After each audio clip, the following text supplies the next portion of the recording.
Bonjour à toutes et à tous, et bienvenue dans ce 16e épisode de Tour Zéro, votre podcast hebdomadaire sur Flash and Blood. Cette semaine, on n'est que deux, parce que pour des raisons qui n'ont pas d'importance, nous ne serons que deux à présenter Azalea, mais je suis accompagné de Croissant, qui va nous parler Bonjour. de son archère préférée. Oui. Mais avant tout, Croissant, raconte-nous ta semaine sur Flash and Blood, s'il te plaît. Alors ma semaine, j'ai pas fait mes 3 armories habituelles, parce que, une des boutiques Déception. enfin mes 3 tournois habituels pardon, parce qu'une des boutiques où je vais pour en faire 2 normalement était fermée pour cause de vacances. Elle rouvre cette semaine, heu et du coup je n'ai fait que l'armory de jeudi, à play-in en blitz. J'ai pris Cano jusqu'au dernier moment, je savais pas quoi jouer et quand je sais pas quoi jouer, au final, je décide Cano parce que c'est mon deck préféré en blitz. J'ai hésité longuement, notamment parce qu'il y avait ce soir-là quelqu'un qui joue Prism et qui joue bien Prism et qui joue une version agressive de Prism, donc qui a un très bon match-up contre moi et qui connaît le match-up à force de le jouer. Et que à chaque fois que je joue Gano et qu'il est là, je tombe contre lui round 1 ou round 2 après qu'il ait La battu baise. miraculeusement un gardien. Et là, ça n'a pas raté. Je l'ai joué round 1. Il a open à un moment, j'aurais pu kill si j'avais eu soit plus de chance, soit probablement mieux joué. Je pense que j'ai misplay un peu. Du coup, je perds à pas grand chose. La game était assez close. Il a bien joué comme il fallait son plan de jeu. Et moi, je pense que je fais des erreurs, comme j'ai dit.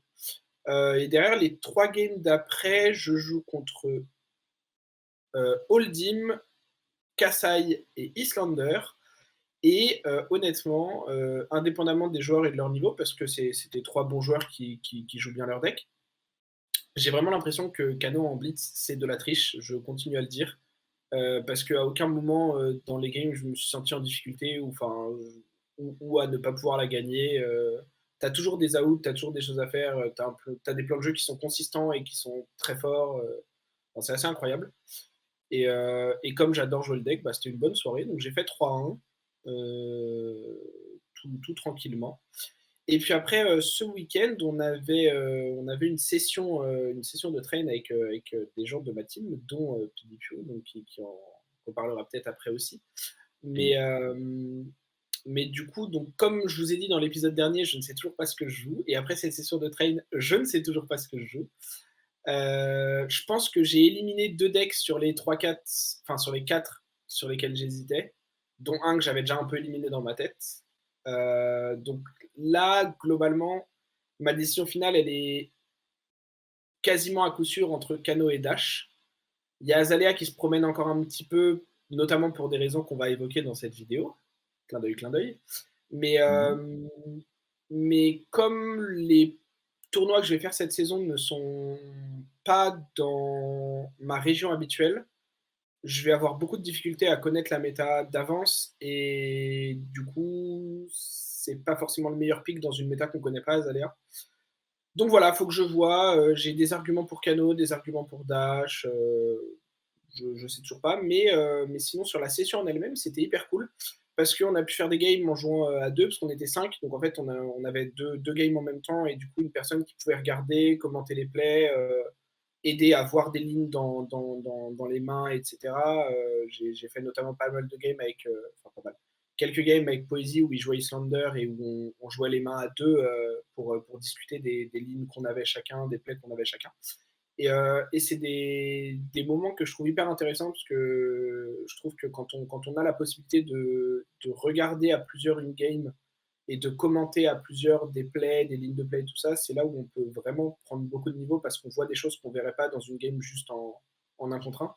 Et puis ça permet aussi de tester des plans de jeu. Je sais que je suis arrivé et j'ai fait Hugo, viens, on fait une game, tu joues pour me fatiguer. Parce que bah, justement, je testais un truc avec Dash. Et donc, je lui ai dit, tu ne joues pas ta game normale de Dromai, tu ne joues pas de Dragon, tu joues pour me fatiguer. Et ça, c'est pas vraiment faisable en armory. Enfin, quand on arrive dans une armory ou même en Untimon, on peut pas vraiment demander à son adversaire, s'il te plaît, fais tel plan de jeu parce que j'ai envie de tester. Est-ce que tu peux Sur jouer comme Talishar, ça, s'il te plaît? c'est ça, tu peux pas vraiment. Sur Talishar, à moins d'avoir des gens qui sont tes partenaires de train avec qui tu joues, où tu peux à ce moment-là faire la même chose. Quand tu joues contre des personnes que tu ne connais pas, c'est très bien, mais pareil, tu ne peux pas leur demander de s'adapter à toi pour s'entraîner. et du coup, enfin, c'est pas un truc qu'on a beaucoup l'habitude de faire, je trouve, en tant que joueur. Et moi, c'est un truc que j'aime vraiment beaucoup et je trouve que ça m'aide beaucoup à progresser, de faire ce genre d'exercice. Du coup, voilà, c'était très cool, même si je ne sais toujours pas ce que je joue, mais j'ai avancé un peu dans mes réflexions quand même, notamment grâce à toi, Hugo, parce qu'on a pas mal, discuté sur le chemin du retour et je suis arrivé à plusieurs, conclusions, ou en tout cas lignes de pensée qui doivent me guider pour les prochains jours dans ce que je vais jouer. Ce qui est Et fou, voilà. c'est qu'en plus, c'est vraiment moi, genre une des personnes les plus indécises sur le deck que je Ouais, joue en tournoi, qui t'a donné des tips pour essayer de prendre ta décision et tout. Genre, de je ouf. suis le seul ahuri qui m'entraîne 1 an sur un deck et qui, la veille d'un gros tournoi, dit non, je joue autre chose. Allez, vas-y, bisous. Et du coup, fait un score lamentable, évidemment. Ouais. D'ailleurs, c'est vrai que là, tu traînes beaucoup un deck depuis ces derniers temps et je t'ai vu récemment parler d'un autre deck que tu as joué dans le passé, donc j'espère que tu vas pas faire l'erreur de switch le Non, je matin pense pas. même.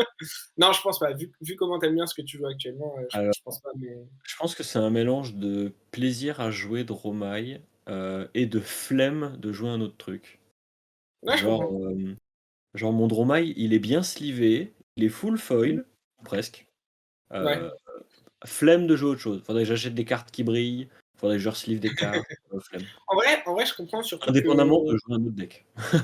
surtout que c'est un deck qui je trouve alors moi, au final, j'avais pas tant accroché que je le pensais quand je l'avais joué, mais je trouve que c'est un deck, le fait de jouer du board, un peu comme Prismora à l'époque et tout ça, c'est vraiment un concept qui est très particulier aux illusionnistes dans ce jeu et si tu aimes ce concept-là, c'est dur de repasser sur une autre classe et de perdre ce côté-là Ouais. parce que c'est vraiment très, très, très, très, très particulier. Moi, j'ai un peu Mais la même en chose vrai, avec Cano, où quand je repasse sur autre chose, j'ai des sensations, j'ai des possibilités que je ne peux pas retrouver dans d'autres decks et comme c'est ces possibilités-là qui me font adorer le héros, mmh, des fois, tu te dis: «Bah, en fait, il y a rien qui est comparable au final». en Juste fait, en c'est ce termes qui de me de fait dire gameplay. que, si j'avais insisté un petit peu plus sur mon envie de jouer Prism quand elle était encore légale en construit, j'aurais probablement fini par jouer Prism en construit, en fait. C'est très Parce probable. que alors Prism, j'ai moins d'affinité quand même que Dromai. Je trouve que Dromai, le fait que ce soit des dragons, que ce soit plus de l'ordre de la créature, enfin genre, il y a plus Ouais. d'identité dans les permanents que tu as en jeu, donc j'ai une préférence. Mais en vrai, genre, Prism et Dromai, c'est assez similaire. Tu mets des trucs, tu fais de la value. Mmh. Et en fait, ce que j'adore avec ces deux héros, c'est que j'ai, avec ces héros-là, un sentiment que j'ai beaucoup moins sur les autres héros, qui est le côté, tu peux être en train de perdre, et vraiment, genre, en un tour, tu retournes tout, et juste, tu ne perds plus jamais. Et ton adversaire ne peut plus jamais te tuer, en Ouais. fait. Parce qu'il est tellement derrière qu'il reviendra jamais. Et ce truc-là, là, bah, c'est surtout les illusionnistes qui l'ont, parce que c'est les Mmh. seuls à, genre, snowball autant sur la value en très peu de temps. Bah, Du coup, c'est vachement cool. et puis c'est surtout les seuls, ou quasiment les seuls à snowball autant sur la value tout en ne tuant pas.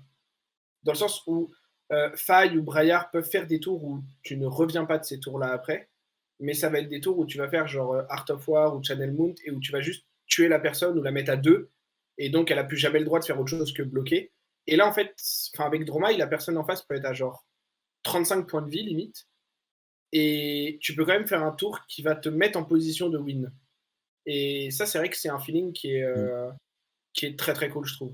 Mais du coup, donc ouais. comme j'ai dit, tu étais à la session de train aussi. Toi, tu es lock a priori sur le deck que tu joueras pour ta saison de ProQuest, Mmh. qui du coup, comme on a dit, est Dromai. Et toi, qu'est-ce que tu as pensé de cette session? Parce que je sais que quand on avait discuté justement du training et de la préparation sur un des épisodes précédents, on n'avait pas forcément le même avis, en tout cas pas tout à fait, sur comment on aimait s'entraîner, ce qu'on aimait faire, et cetera et je sais qu'on a un peu de différence là-dessus, tous les 2. Bah, en fait, j'avoue que je me rends compte que ce qui me manque le plus, ce serait de pouvoir jouer à Fab, genre, dans le RER. Parce qu'en fait, ce qui m'a Mmh. le plus manqué pendant la session qu'on a faite dimanche, c'est de pas pouvoir jouer plus. Genre, Ouais, j'aurais aimé jouer plus contre Poésie avec Islander, j'aurais aimé jouer un peu plus contre Dash, parce qu'en fait, heu, je grignote du contenu en permanence, je discute mmh. beaucoup, je joue un petit peu, mais en vérité, je joue pas tant que ça. Ce qui fait Ouais, que moi du c'est coup, pareil. quand les gens disent, Ouais, mais quand tu joues Islander, Dromai c'est quasiment perdu d'avance, enfin genre, il faut se bagarrer pour gagner. Je suis en mode: «Alors, oui, mais moi je joue Mais moi, Dromai les et je 3 suis en games que Marash j'ai en fait fait, contre le vraiment». perso, Et du coup, je et suis en mode: donc il doit y avoir un ouais, truc qui m'échappe et comme c'est difficile, enfin, à Fab, il y a pas vraiment de réponse simple et facile à obtenir. Le mieux, c'est souvent de jouer à un deck et d'apprendre, ouais, surtout avec Dromai. Du coup, je suis en mode, et encore bah, plus. genre, Islander, c'est censé être un match-up positif pour Dromai, mais bah, j'ai compris qu'est-ce qui était fort, mais je suis encore un peu dubitatif. Pareil pour Dash. Les joueurs de Dash disent que Dromai, c'est un match-up qui est très compliqué. Je suis en mode: «Mmh», parce que, bah, en vrai, contre Dash, je suis quand même mieux que contre Islander, mais je suis quand même pas à l'aise. Enfin, genre, je suis pas en mode, je maîtrise les clés du match-up et en Ouais. vrai, j'ai juste à dérouler mon plan de jeu. Et du coup, bah, j'ai un peu appris sur ces match-up là, mais j'avoue que c'était surtout l'occasion pour moi de me remettre un peu dans le bain parce Mmh. que, ça fait un bout de temps que j'avais pas joué et il fallait que je recommence à taper du carton et voilà. Mais d'ailleurs, je suis content parce que, jusqu'à hier, je n'avais, je ne comptais participer qu'à un seul ProQuest et une occasion s'est présentée à moi pour participer à un deuxième ProQuest. Du coup, j'ai encore plus de raisons de jouer, Tu vas donc en la faire la autant mère que des moi. dragons. Let's go. On va Exactement. faire le même nombre de ProQuest cette Après saison. après toi, tu vas quand même au Battle Hardnet, donc tu en fais un Ouais. petit peu plus. Bah, je fais le Battle Arnold et le lendemain, normalement, avec les Parisiens avec qui on va là-bas, parce qu'on sera 14, je crois, de Paris ou quelque chose Mmh. comme ça. Oui, c'est possible. On fait le ProQuest le lendemain et puis on rentre le soir, plus ou moins tard s'il y en a qui font top 8, mais bon, ça risque d'être du gros niveau. Je sais que l'œil d'Ophidia en parlait dans une de leurs dernières vidéos, Aurélie à l'info, que des Polonais viennent. À partir du moment où les Polonais viennent, le niveau Ah. augmente drastiquement parce que Ah la ouais, tu team, m'étonnes. la team Pologne sont très très très très bons sur le jeu, hein. Il y a un très Mmh. très bon niveau en Pologne. Et puis même, enfin juste il y a des très bons joueurs en Belgique, il y a des très bons joueurs en Angleterre qui sont sûrement là aussi, il y a des très bons joueurs en Allemagne qui sont, enfin, je veux dire, il y a des très bons joueurs partout en Europe et ces joueurs-là seront probablement sur un Battle Hard mode Mmh. de ce type-là et donc il y aura du niveau, donc ce sera super cool. Moi, ça va me faire du bien de me remettre dans un environnement vraiment compétitif. Mais d'ailleurs, en vrai, est-ce que c'est pas aux nationaux polonais qu'on a vu Azalea briller?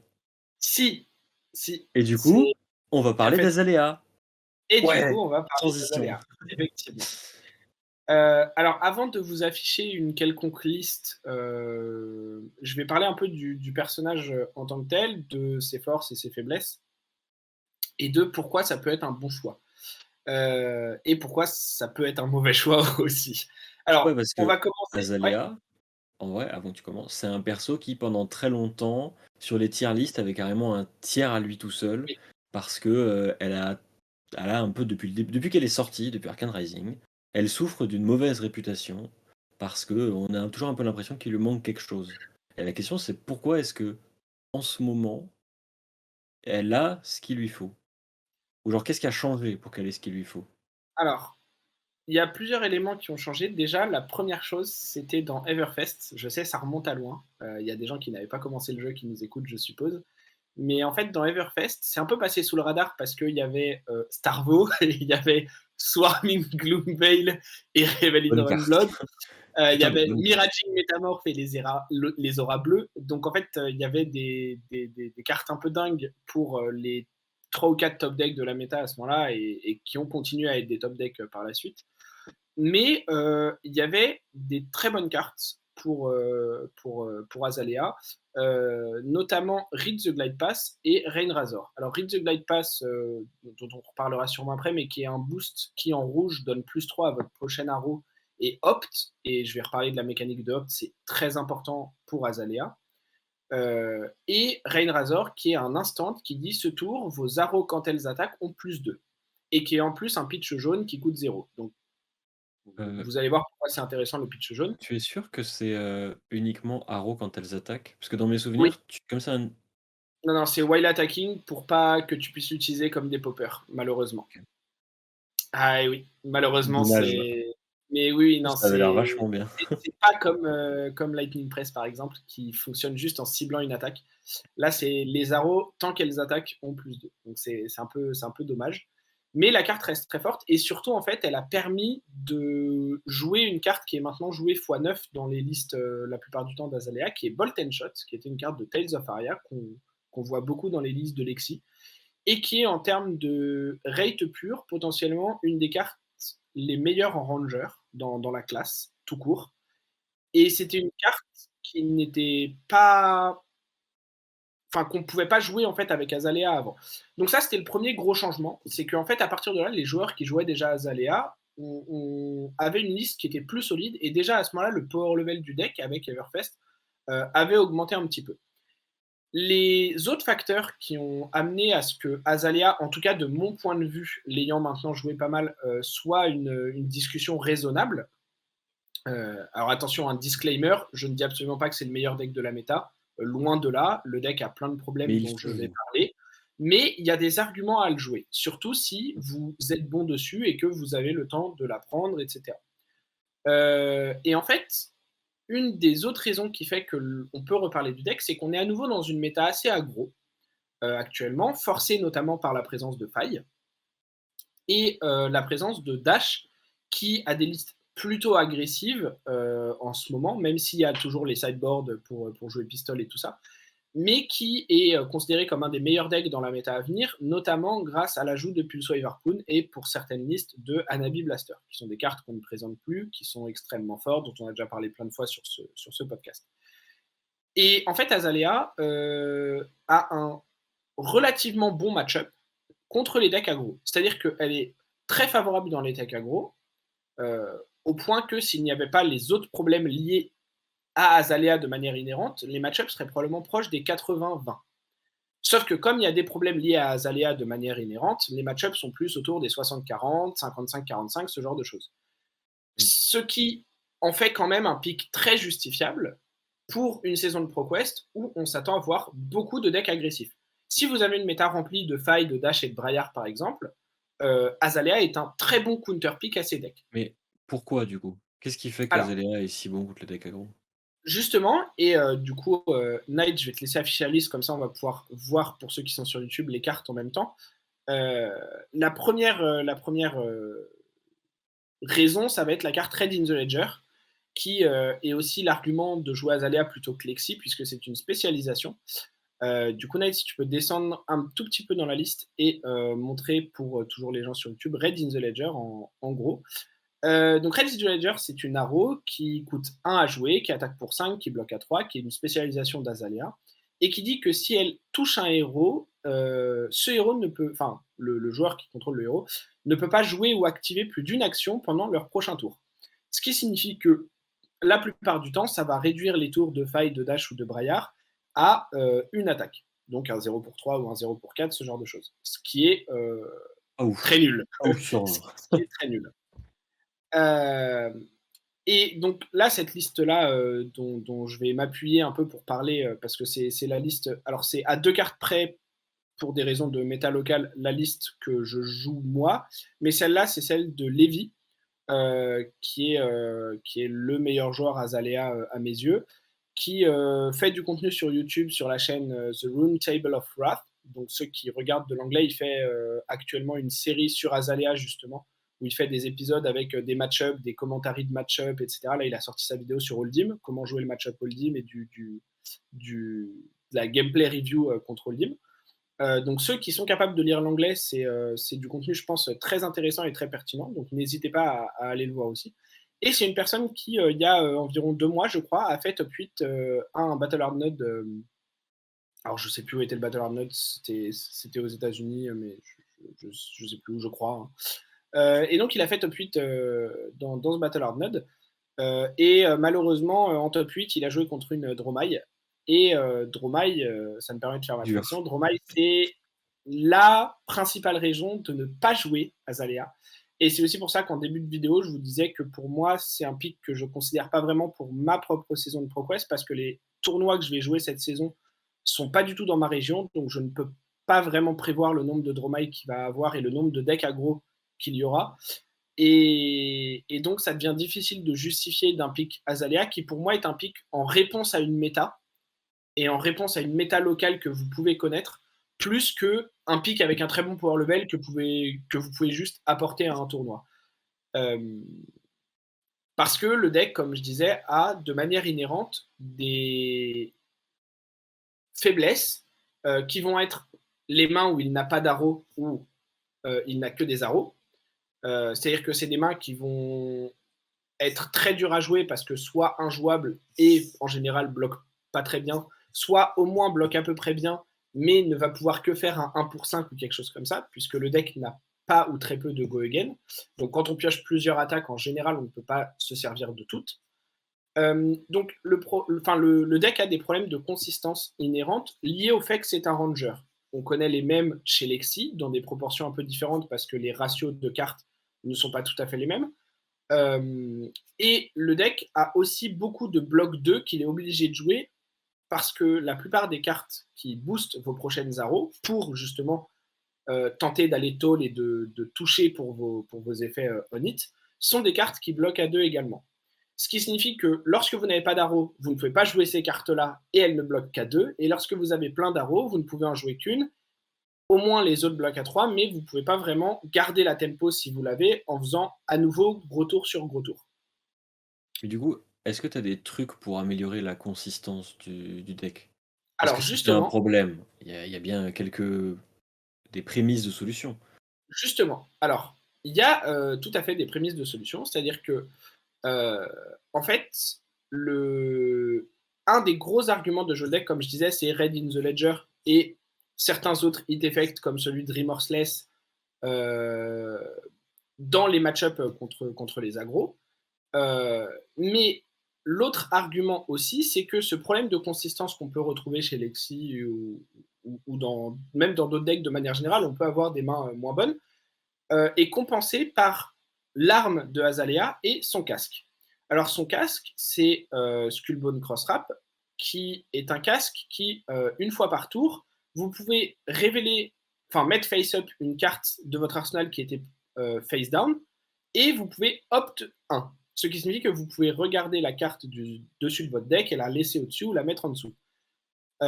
Vous avez l'arme d'Azalea qui est Death Dealer, celle de ce deck. Je reparlerai plus tard de Sandscourge Great Bow, mais pour l'instant on est sur Death Dealer qui pour moi est le meilleur arc pour Azalea à l'heure actuelle, qui dit qu'une fois par tour en action, vous pouvez payer une ressource. Si vous n'avez pas de carte dans votre arsenal, vous mettez une arrow de votre main dans votre arsenal face-up, et si vous le faites, vous piochez une carte. Et enfin, vous avez la capacité d'Azalea elle-même qui dit, une fois par tour, vous pouvez remettre une carte de votre arsenal sous votre deck. Si vous le faites, vous mettez la carte dessus de votre deck face-up dans votre arsenal. Si c'est une arrow, elle gagne Dominate pour ce tour. Alors déjà, le mot-clé Dominate permet des fois de clôturer des games ou de passer des hit effects contre certains decks, ce qui est déjà en soi assez pertinent. Mais pour répondre à ta question, Hugo, sur la consistance, en fait, le fait de voir une carte de plus avec le opt et de piocher une carte de plus et de potentiellement même en voir une troisième avec la capacité d'Azalea permet en fait de jouer avec plus d'options que juste la main classique de 4 cartes. Imaginez par exemple si au début de votre tour, vous avez 3 buffs dans votre main, mais vous n'avez pas d'arrow. Par contre, vous voyez en optant avec le Skullbone Crosswrap une arrow sur le dessus de votre deck. Vous pouvez maintenant la ramener avec Azalea et utiliser les buffs de votre main pour la booster et la jouer. A l'inverse, si vous avez beaucoup d'arrows, vous pouvez tenter d'en pitcher une pour utiliser votre arc, en mettre une dans votre arsenal, tenter de piocher un buff, jouer ce buff et avancer dans votre tour comme ça en changeant les options que vous avez au départ, en regardant plus de cartes du dessus de votre deck que d'autres héros pourraient le faire. Donc ça permet un peu de non seulement de rattraper ce problème de consistance, mais aussi surtout d'avoir le maximum d'options à chaque tour pour répondre au mieux aux besoins de la partie et de ce qu'on veut faire dans le match-up. C'est-à-dire que ça nous permet d'aller trouver une arrow qui a un hit effect relevant pour ce match-up, par exemple un Red in the Ledger contre les decks aggro. Ça permet d'aller chercher un buff s'il nous en manque un, ça permet d'aller chercher un Ravenous Rabble ou un Bolt and Shot si on veut faire un tour plus wide et push des dégâts parce qu'on a une main de 5 cartes. etc., etc. Donc cet attirail-là, en fait, donc la capacité d'Azalea, le casque et l'arc, permettent d'avoir ces options qui, pour moi, sont une des grandes forces du héros, puisque ça lui permet une certaine flexibilité dans la manière dont ses tours vont se jouer.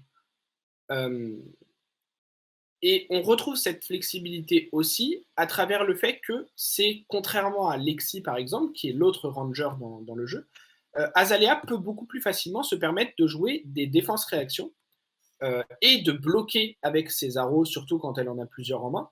Et donc, on a un personnage qui peut beaucoup plus jouer mid-range, et c'est-à-dire s'adapter au rythme de la partie en tradant des points de manière efficiente contre l'adversaire, tout en gardant un contrôle sur la partie grâce à ses hit effects et à sa menace de dominate pour clôturer la game si les HP tombent trop bas. Ce qui signifie que vous avez un kit qui vous permet d'être flexible pendant la game, de ralentir l'adversaire grâce à des hit effects et de clôturer la game lorsque les PV sont bas. Ce qui pour moi sont les trois grosses forces et arguments pour jouer le héros. Du coup, j'ai une question. Vas-y.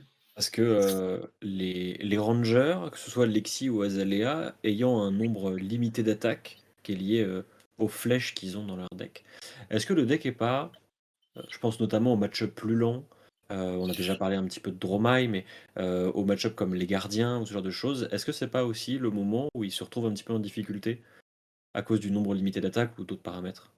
Alors, c'est effectivement parmi les plus mauvais match-up. Je ferai un peu un récap à la fin de ce main topic des match-up. Mais effectivement, les gardiens font partie des plutôt mauvais match-up, surtout Oldim. Parce qu'en fait, c'est des héros qui ont une plus grande capacité de bloc que la moyenne. Et pourquoi je dis surtout Oldim? Parce que Oldim a sa Earth Reaction, sa Crown of Seeds et son Rampart, et donc peut bloquer jusqu'à 7 en ne perdant qu'une seule carte de son deck, même sur une flèche qui a Dominate. Oui, Et c'est en ça. général, les flèches pour leur donner Dominate, c'est assez facile de leur donner Dominate en les mettant à 8, c'est beaucoup plus dur de les monter plus. Mhm. Ce qui signifie que Holdim va globalement, s'il décide de jouer pour nous fatiguer et qu'il a un minimum de Earth React dans son deck, etc., on va avoir beaucoup de mal à passer des points et à finir la partie. Pourquoi je dis que c'est plus Holdim que Bravo, du coup? Parce que Bravo a certes beaucoup de bloc 3, comme d'autres decks, donc si on ne fait pas attention et que lui joue pour nous fatiguer, on peut effectivement très vite se faire fatiguer parce que, comme tu le disais, on n'a pas de réelle arme, on a un nombre limité d'attaques dans le deck, donc une fois qu'on n'a plus de flèches, on ne joue plus, même s'il nous reste 20 cartes dans le deck, si on n'a plus de flèches, on ne joue plus. Donc, on est très sensible à la fatigue. Donc, il faut faire très attention en fait dans tous les decks que Lévy appelle les decks Welcome to Us, en fait, qui sont plutôt parmi les premiers héros du jeu globalement, qui ont beaucoup de blocs 3. Bravo a quasiment que des blocs 3 dans son deck.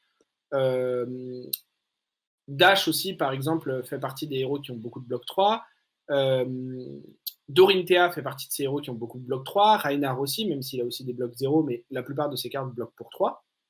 S'il a un plan de jeu où il ne veut pas être agressif, mais où il veut plutôt fatiguer. Et donc ces decks-là ont la possibilité, si on ne fait pas attention, de nous fatiguer. Donc dans ces match-up-là, il va falloir qu'on set up plus souvent des dominates pour faire passer nos dégâts plutôt que nos hit effects, mais juste passer des dégâts et les empêcher de bloquer avec toutes leurs mains. Maintenant, le gros point positif pour Azalea, c'est que Faille, comme je disais, force une méta aggro actuellement. Mhm. Et donc les Holdim, et les Bravo aussi, mais surtout les Holdim, parce que c'est le problème, jouent beaucoup plus agressivement. Donc ont moins de Hearth dans leur deck, voire plus du tout, ont beaucoup plus de bloc 2, et même s'ils ont Crown of Seed Rampart, s'ils décident de vous agresser, ils vont aussi laisser plus de fenêtres où ils vont moins bloquer parce qu'ils ont besoin de leurs mains pour être efficients. Parce que si votre main, c'est une bleue pour pitch votre tour, un pummel, un Command and Conquer et une autre carte pour pitcher, par exemple, parce que vous n'avez pas la tunique up, bah avec Holdim, vous êtes un peu obligé de garder toute votre main ou presque si vous voulez faire un tour. Mhm. Et si vous commencez à dire, ah bah je peux bloquer avec la bleue, qui est peut-être une élémentale, donc qui bloque à 2, et vous pouvez peut-être bloquer avec le pummel Bah ouais, mais du coup, vous bloquez 4, alors que le pummel aurait valu beaucoup plus à être joué. Et donc, ces listes-là sont aussi moins bonnes pour bloquer, non seulement parce qu'elles ont plus de bloc 2, mais aussi parce qu'elles ont moins envie de le faire. Mmh. OK, Euh, OK. et donc, un hold'em qui veut vous fatiguer et qui a la liste pour, le match-up est presque pas gagnable. Même si Drill Shot l'améliore un tout petit peu en permettant d'enlever le Rampart, plus ou moins. Mais ça reste très très très très très très dur. Et Dromai, pareil, est un match-up, en tout cas avec cette liste-là, qui n'est pas du tout adapté pour combattre Dromai, puisqu'il n'y a aucun popper, rien du tout. C'est également une liste, enfin c'est également un match-up qui est très très compliqué. Donc, puisque là on parle un peu des match-ups, si vous avez des hold'em qui jouent contrôle et ou que vous avez des Dromai dans votre méta, ne jouez pas Azalea. Enfin, je veux dire, ne jouez pas Azalea. Ne jouez pas Azalea en pensant que c'est un bon pick pour ce tournoi. Ouais. Vous pouvez jouer Azalea et vous pouvez jouer ce que vous voulez, le deck reste très fun, mais c'est probablement pas des parties que vous allez gagner. Et donc, c'est Ah, probablement pas un tournoi où vous allez pouvoir performer et faire un top si c'est votre objectif. S'il y a beaucoup, comme je disais, de failles, de dash, de braillard, éventuellement de viscérail, ce genre de deck, là, Azalea est un deck, comme je disais, qui a beaucoup plus de sens. OK et du coup, il y a un deck qu'on dont on n'a pas encore parlé qui, est une des pierres angulaires de la méta, qui est lui-même une réponse, entre autres, à une Oui. méta très agressif, c'est Islander. Ouais. Comment est-ce que le deck se débrouille contre Islander?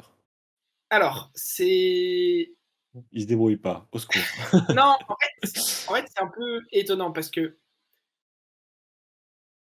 normalement, dans les games que j'avais faites jusqu'ici et tout ce que j'avais pu lire ou regarder du match-up, le match-up est assez close et totalement jouable pour Azalea. Mmh, Et donc, on est dans la possibilité de jouer le match-up, de jouer la game et même de le gagner. Maintenant, j'ai tu aussi fait essayé? 2 games pendant notre session de training contre une Islander que je considère très très bonne et j'ai pris 2-0, dont une des games qui n'était pas close du tout.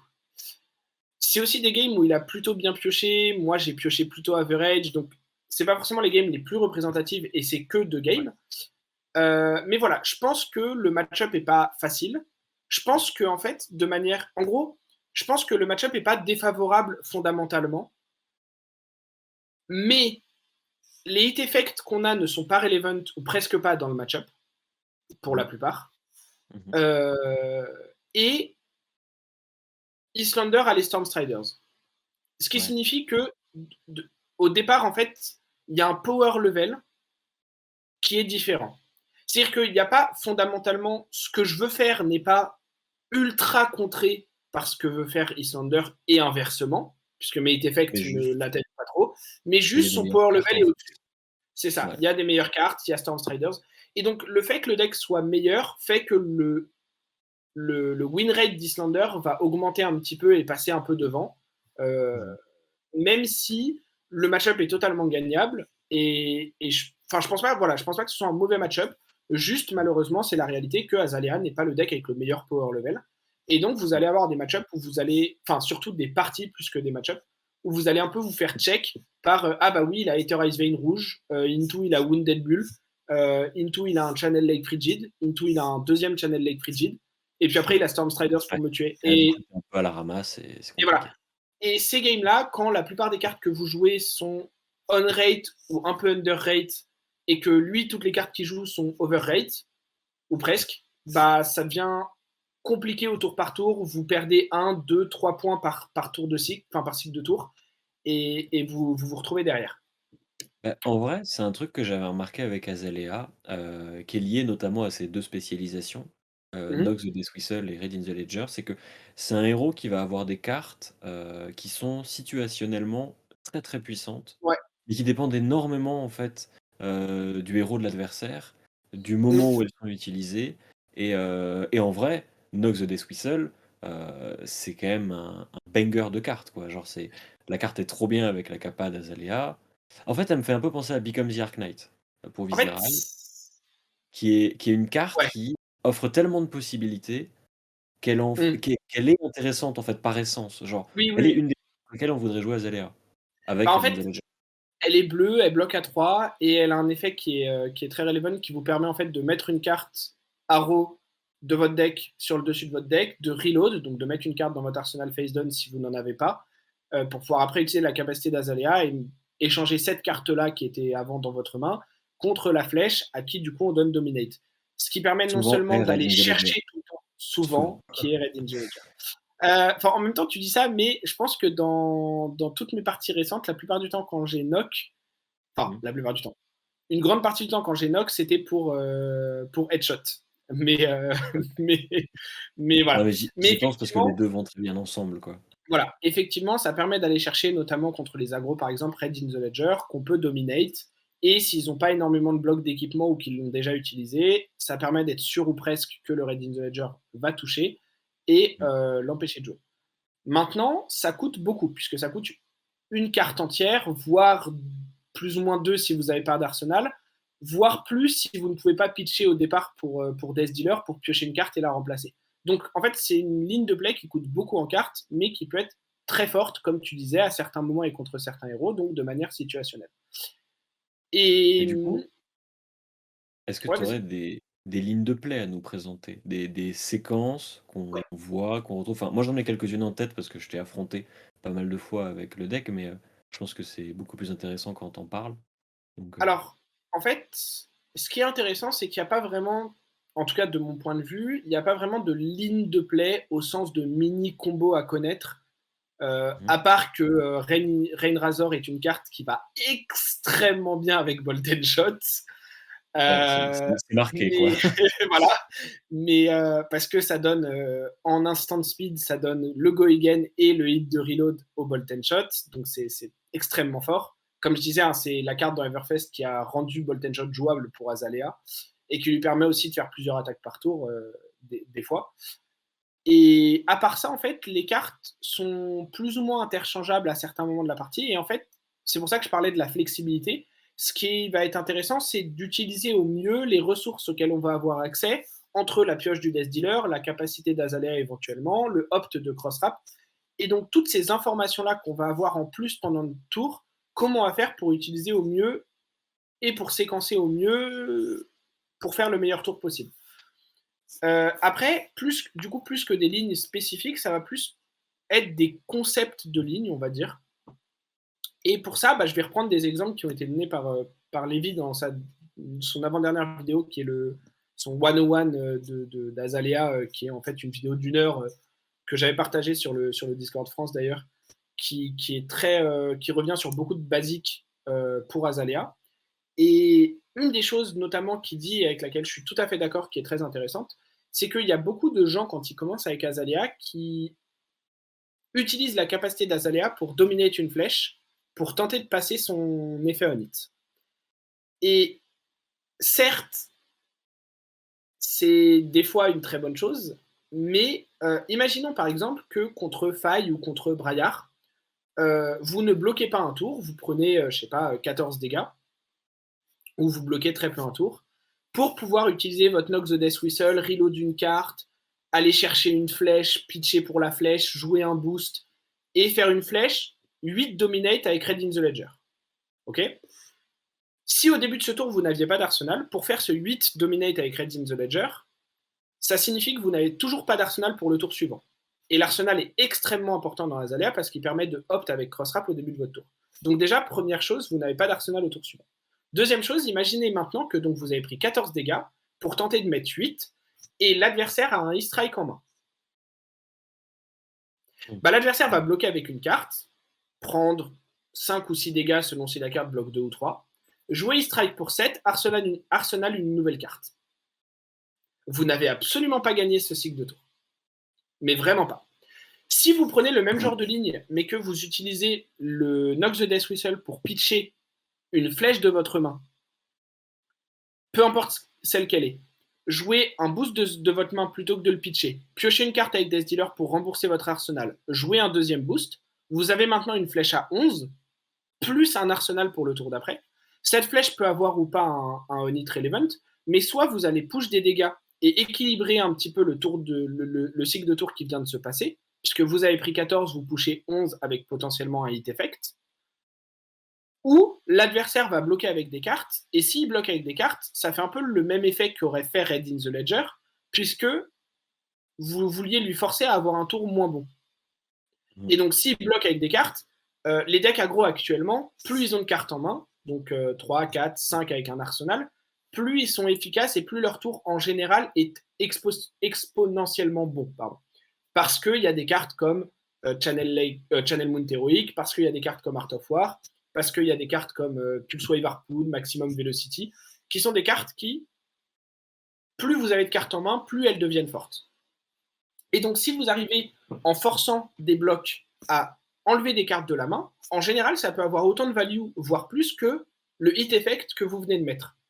Enfin, ou que vous auriez mis avec le Dominate. Sauf que vous avez mieux trade en termes de dégâts. Mmh. Donc, il faut faire attention à ne pas utiliser la capacité d'Azalea uniquement pour dominate une flèche et vraiment d'être trop focalisé là-dessus, en mode ah bah dominate Red in the Ledger, dominate Red in the Ledger, parce que c'est pas du tout ce que fait le deck. Le deck fait plein d'autres choses et le deck peut. Enfin, j'ai déjà gagné des games sans voir de Red in the Ledger dans la partie ou en voyant qu'un. Et faut être capable de reconnaître quand c'est intéressant de dominate selon le game state. Si les points de vie sont bas, par exemple, ça peut être pertinent. Si l'adversaire n'a pas de moyen de rentabiliser bien les 3 cartes que vous allez lui laisser avec un seul point d'action, ça peut être intéressant, etc. etc. Mais il faut aussi reconnaître que dans la plupart des cas, des dégâts vont être tout aussi efficaces. Parce que, et c'est un des points suivants qui vient dans le côté ligne de play, mais plutôt idée de play plutôt qu'une ligne précise, c'est que Azalea, comme je l'ai dit, est un deck plutôt mid-range, et c'est un deck qui apprécie beaucoup de bloquer avec une ou deux cartes et de jouer le reste de sa main. Parce que contrairement au deck aggro, comme on l'a dit avec le problème de piocher 2 arrows ou de piocher, je sais pas, un Nox de Death Whistle quand vous n'avez pas besoin de le jouer ou ce genre de choses, Azalea, c'est un deck qui en général, plus elle va avoir de cartes en main à jouer, plus ses dégâts par carte vont être bas.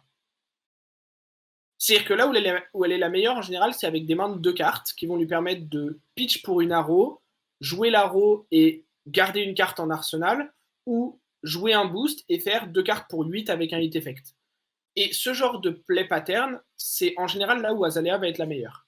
Et du coup, si vous pushez tout le début de partie des dégâts, que vous prenez 14 pour mettre 12, que vous prenez 16 pour mettre 13, que vous prenez 10 pour mettre 8, même si vous tradez un peu en dessous en termes de dégâts, à un moment donné, vous allez potentiellement avoir des hit effects, donc ça va ralentir aussi, mais surtout, lorsque les deux héros arrivent dans les 15-10 points de vie, les héros en face qui n'ont pas envie de bloquer vont commencer à perdre de la value sur leur carte parce qu'ils devront bloquer avec. Là où vous allez commencer à en gagner parce qu'en général, une partie des cartes de votre main seront meilleures pour bloquer que pour être jouées. Et en plus, et c'est là où Dominate devient extrêmement relevant, c'est que quand ils ont 10 points de vie ou 6 points de vie, si vous pouvez forcer des Dominate, ça peut close la game alors qu'ils auraient pu potentiellement bloquer tout le temps et tenter de vous fatiguer ou tenter d'avoir un très bon tour et vous un tour où vous briquez, etc. Et donc ça permet de close la game. Et du coup, le fait de push des dégâts plutôt que des hit effects en début de partie peut des fois être très intéressant même contre des decks aggro parce que vous allez arriver plus vite dans ce game state où vous êtes gagnant en fait. Votre deck est gagnant dans ce game state là. Maintenant, c'est pas universel non plus parce que si vous pushez des dégâts et que vous pushez 11 sans hit effect et que Faille vous dit bah j'ai tout pris, pitch, prends la ressource de tunique, joue un Art of War, te met 35. Oui, Aïe. bah voilà, ces games-là, vous auriez mieux fait de mettre un Red in the Ledger Dominate. Mais Mmh. ces games-là vont arriver et vous pourrez pas y faire grand-chose, comme plein d'autres decks peuvent pas y faire grand-chose. C'est aussi pour ça que Faille, par exemple, est un des meilleurs decks, si ce n'est le meilleur de la méta, et que ce n'est pas Azalea. C'est qu'il y a, des choses qui sont plus ou moins fair, entre guillemets. Et comme je le disais, Azalea est aussi un deck qui, en termes de power level, est encore en dessous d'une partie des autres decks. Bah, ce qui est assez amusant, c'est que en t'entendant parler de la façon qu'on pourrait avoir de jouer Azalea, ça me fait beaucoup penser à Bravo Islander, en fait. Ça me fait beaucoup penser à ce côté, on sait que nos cartes sont, au tour par tour, plus pertinentes à être utilisées pour se défendre, pour avoir plutôt un équilibre, en fait, entre C'est ça. l'attaque et la défense et cetera et cetera et là où du coup, ça m'étonne pas qu'Islander soit meilleur.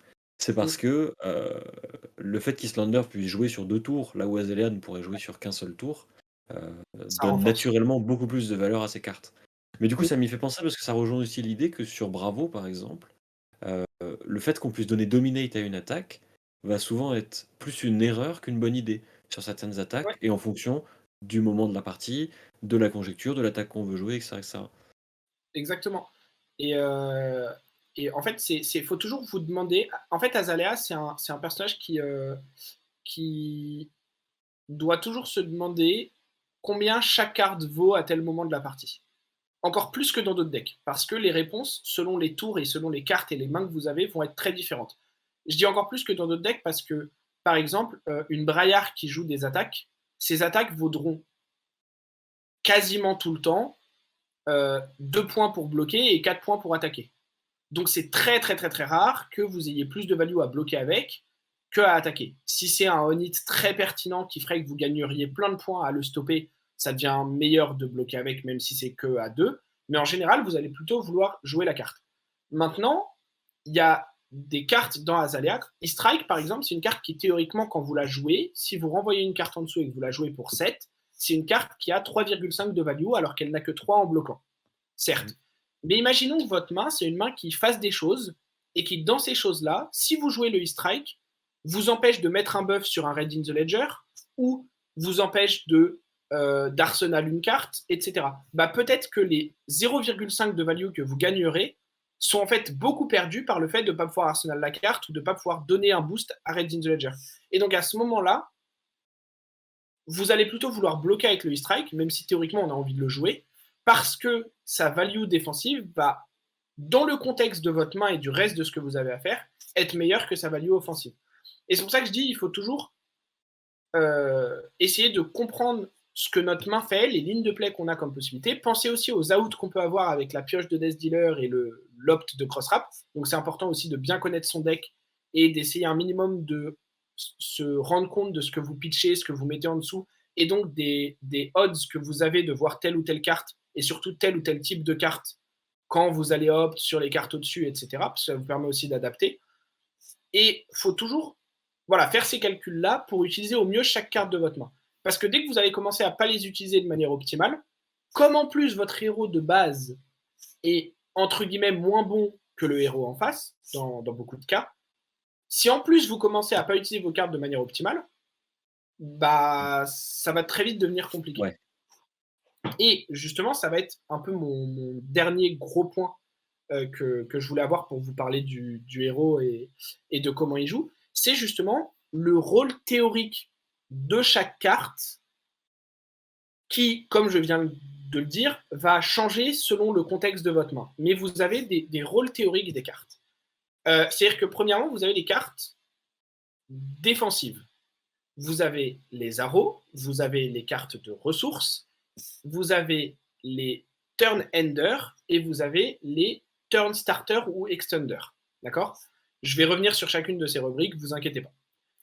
Premièrement, les cartes défensives. Alors, si à nouveau tu peux faire définir un petit peu, Nightcrash, la liste pour les gens qui sont sur YouTube.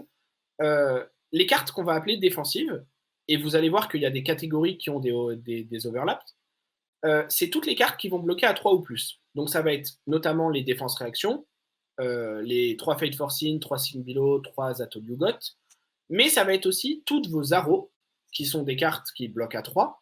Et ça va être aussi vos cartes comme Dead Eye, qui est un boost qui bloque à 3, Nox the Death Whistle, qui bloque à 3, et Enlightened Strike, qui bloque à 3 également.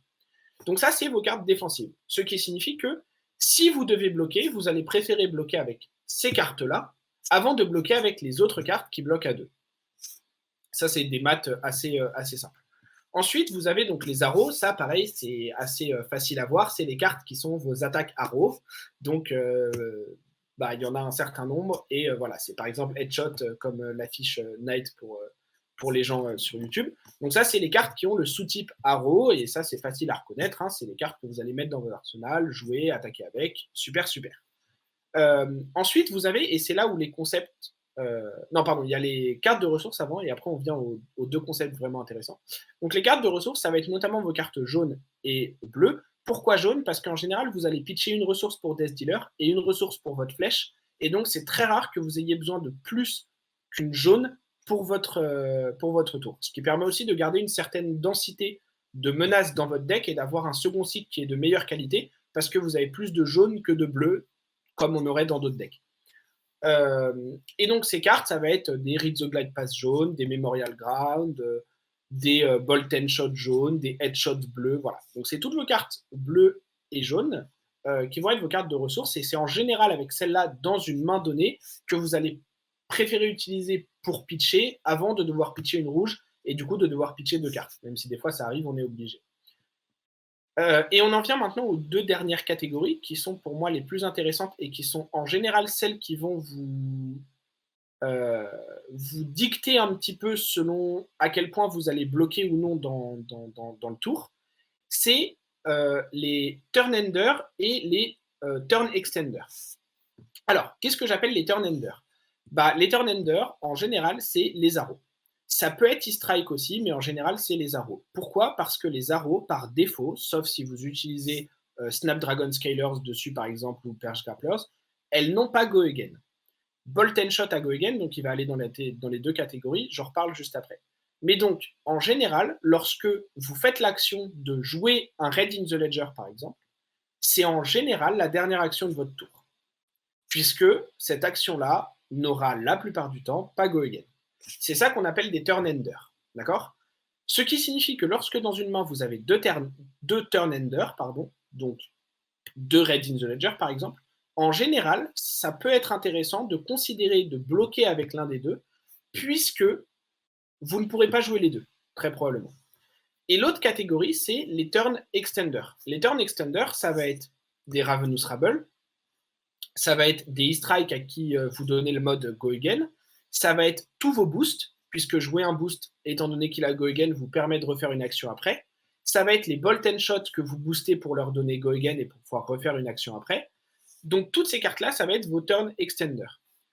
Lorsque vous regardez une main, si vous avez plusieurs turn enders, vous ne pourrez probablement pas tous les jouer. Ça devient intéressant de considérer bloquer avec.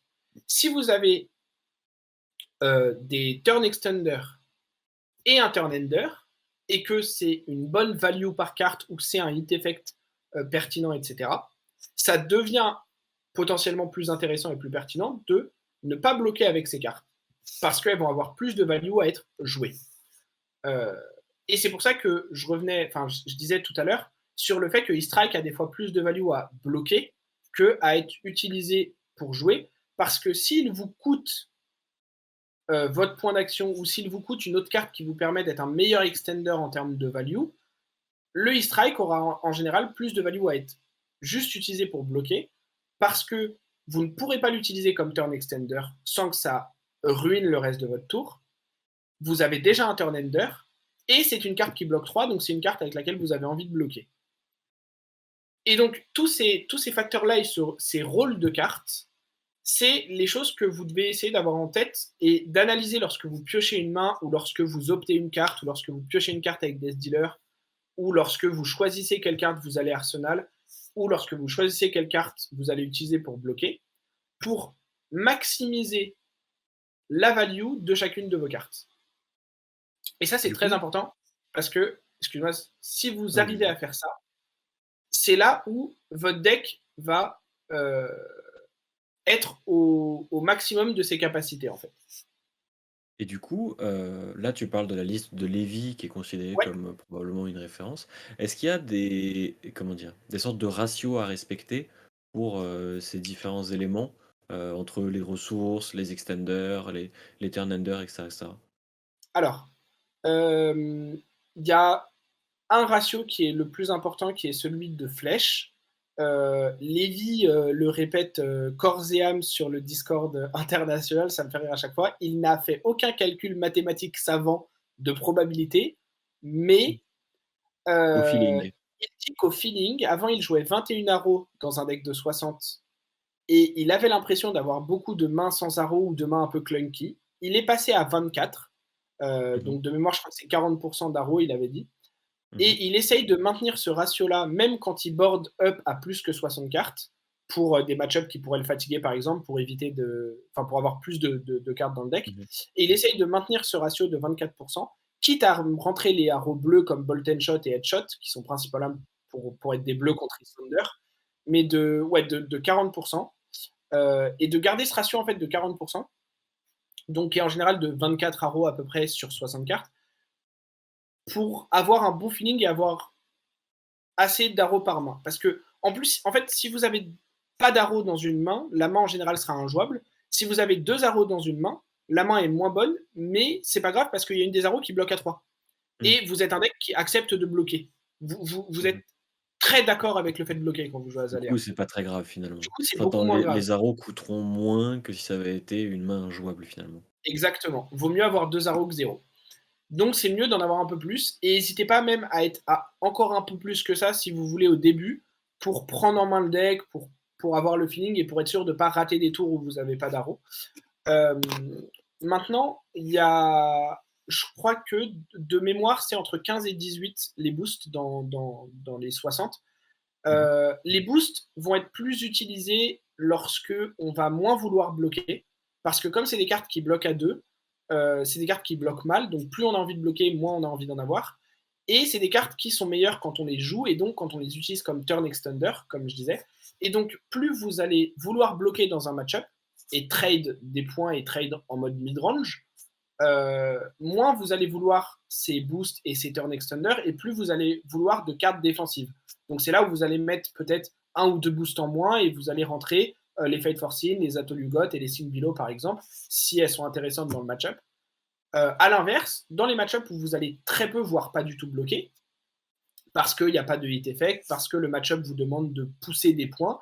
Par exemple, un Hold'in qui joue un peu défensivement, un Bravo qui, même si des fois il va vous mettre des crush effect, en général vous avez besoin de jouer votre main complète ou presque pour passer des points. Contre une Dromai par exemple, où pareil vous avez besoin de toute votre main pour espérer avoir une chance. Contre les Reinhardt, contre ce genre de deck. En général et également aussi contre Islander. C'est des match-ups où vous allez avoir plutôt envie de jouer vos boosts et d'avoir des gros tours pour passer des points. Et donc, vous allez vouloir le maximum de turn extender et le moins possible de turn ender et de cartes défensives. Puisqu'elles vont avoir, même si leur mat Fate Forcing, ce sera toujours 0 pour 4 quand vous l'utilisez pour bloquer, ce qui est très fort.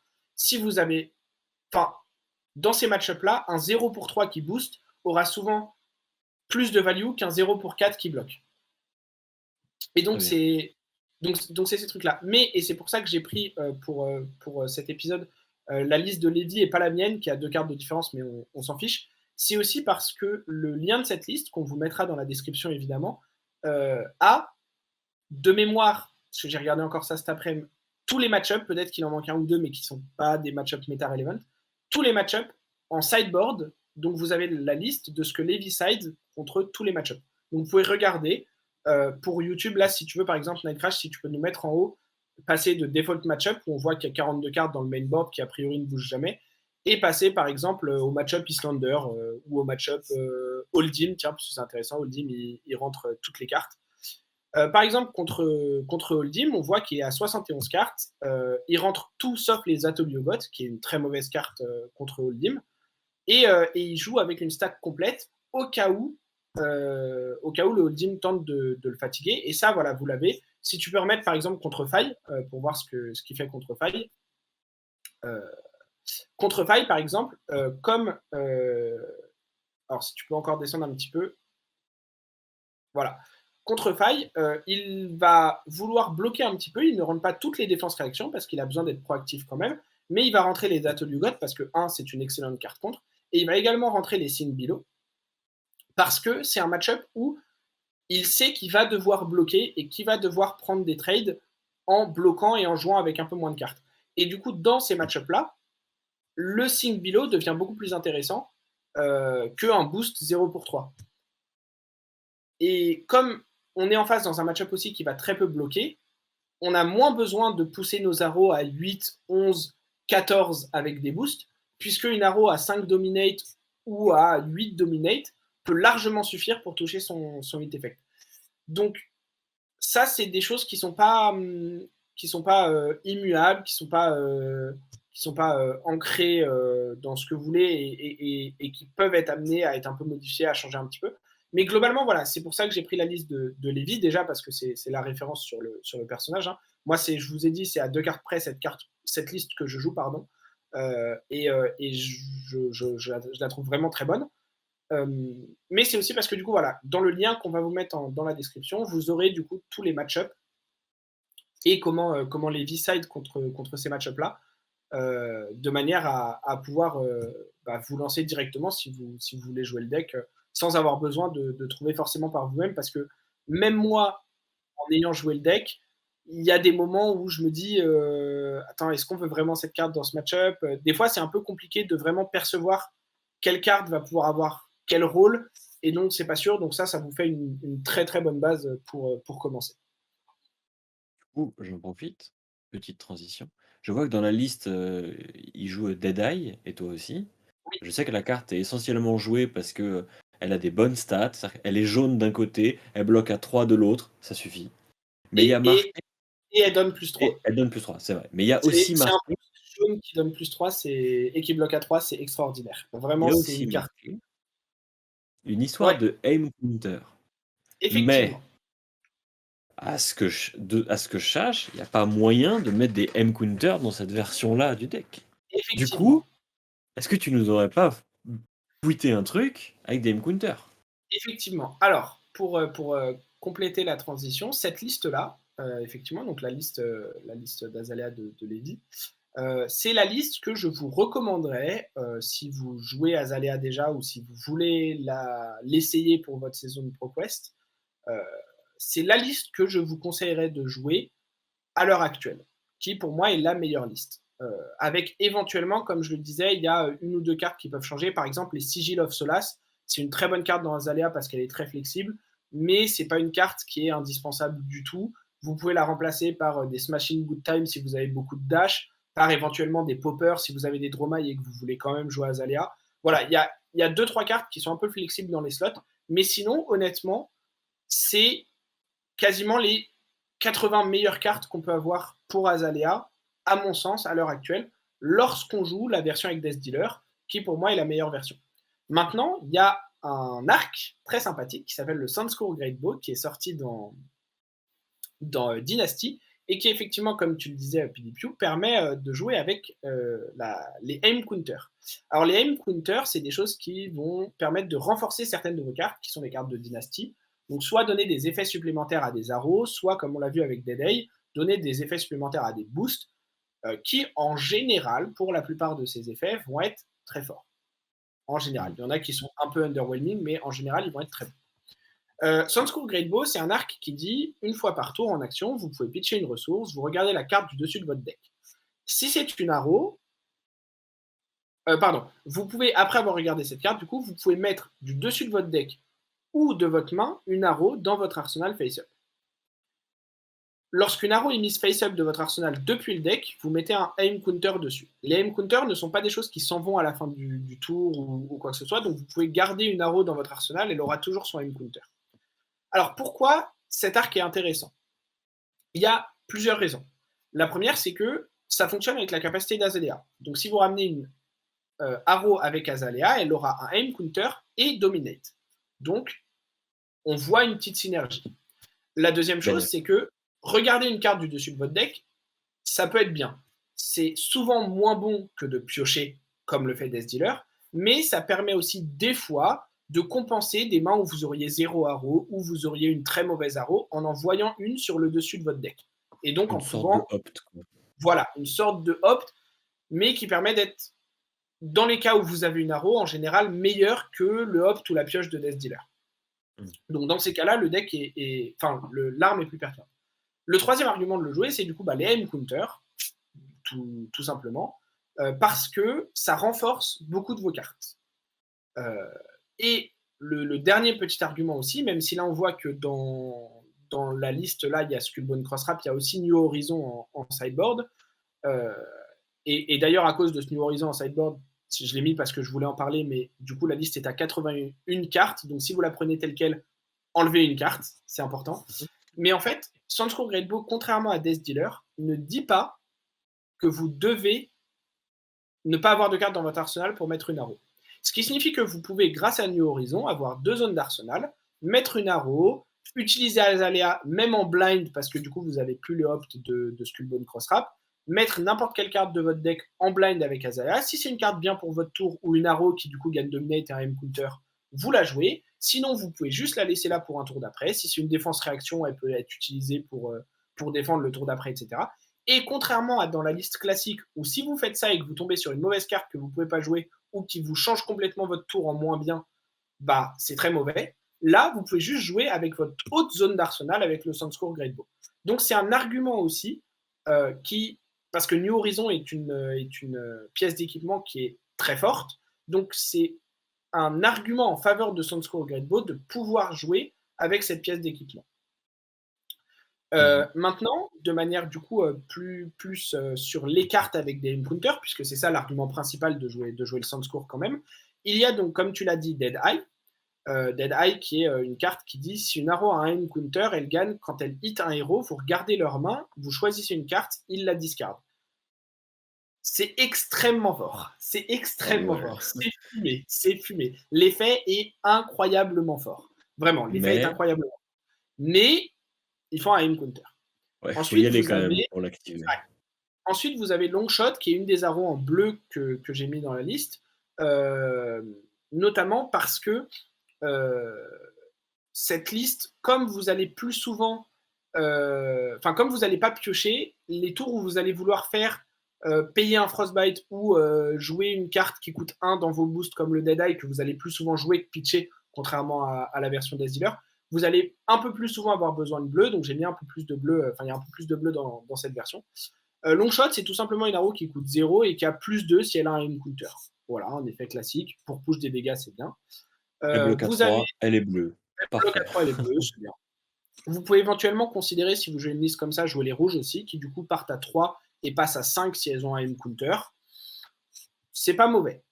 Parce que si par exemple vous pitchez juste une carte sans avoir rien en main, vous voyez un long shot rouge sur le dessus de votre deck, vous le mettez dans votre arsenal avec Sandscourge, il a un M-Counter, vous le jouez 0 pour 5 avec une carte au départ, ça fait une carte pour 5 en value, c'est très fort. Ah Le non problème, merci. c'est que vous n'avez pas l'info, donc c'est du gamble et ça va pas toujours Ouais. arriver. Donc voilà. Mais quand ça arrive, c'est très fort. Quand vos arons ont des M-Counter, cette liste est très très bonne. Vous avez ensuite Hemorrhage Bore, qui est considéré comme, avec Dead Eye, la principale raison de jouer Sandscore Greatbow, qui est une arrow qui, en fait, si elle a un M-Counter, elle gagne lorsqu'elle hit un héros, vous détruisez une carte dans leur arsenal. Malheureusement, c'est pas comme Command and Conquer, c'est pas toutes les cartes, mais vous détruisez une carte contre la plupart des héros qui n'ont qu'un arsenal et qui ne jouent pas New Horizon. Ça devrait être suffisant, et donc c'est un effet qui est théoriquement très bon aussi. Mmh. Ensuite, les quelques autres cartes qui restent, il y a notamment que moi, dans cette liste, j'ai mis en side Immobilizing Shot, que je n'arrive jamais à dire, qui est une carte qui dit si elle a un M-Counter, elle gagne lorsqu'elle hit un héros. Ils ne peuvent pas jouer plus d'une attack action card et plus d'une non-attack action card pendant leur prochaine action phase. C'est une carte qui attaque à Une sorte de 0. Red in the Enfin, Ledger, quoi. alors, justement, Plus ou moins. c'est une carte qui attaque à 4 pour Presque. 0. Et c'est presque un Red in the Ledger en beaucoup moins bon. Alors, déjà, il faut un aim counter. Mais si on prend par exemple, en fait, pour montrer la puissance ou non-puissance de cette carte, le meilleur exemple que j'ai, c'est prenez Viserai par exemple. Viserai, c'est un personnage qui dit ah, je suis sous Immobilizer Shot, bah, je vais faire Maubrion, Maubrion Sky, Shrill, Rosetta. Shrill, Rosetta. Voilà, vous l'avez pas empêché de faire son tour. Il a bloqué avec une carte sur le Immobilizing, que je n'arrive toujours pas à dire, comme vous le voyez. Il a fait ses 3 points de value en bloquant, et après, il a fait son tour normal. Vous n'avez. Enfin, l'Arrow était pire qu'un Searing Shot, par exemple, qui n'est pas une excellente carte. C'était vraiment pas très bon, parce que vous avez dû payer une ressource pour la load, etc. Maintenant, si vous jouez contre Dash, par exemple, Dash qui n'a quasiment que des attack action, Ah là, si c'est c'est pas vachement une main bien. où Dash a un item à setup, parce que si elle a un Mmh. item à setup, voilà, mais en général, si vous jouez contre une Dash assez aggro qui veut faire 2, 3, des fois même 4 attaques dans le tour, et que vous lui mettez ça, bah ça correspond à un Red in the Ledger.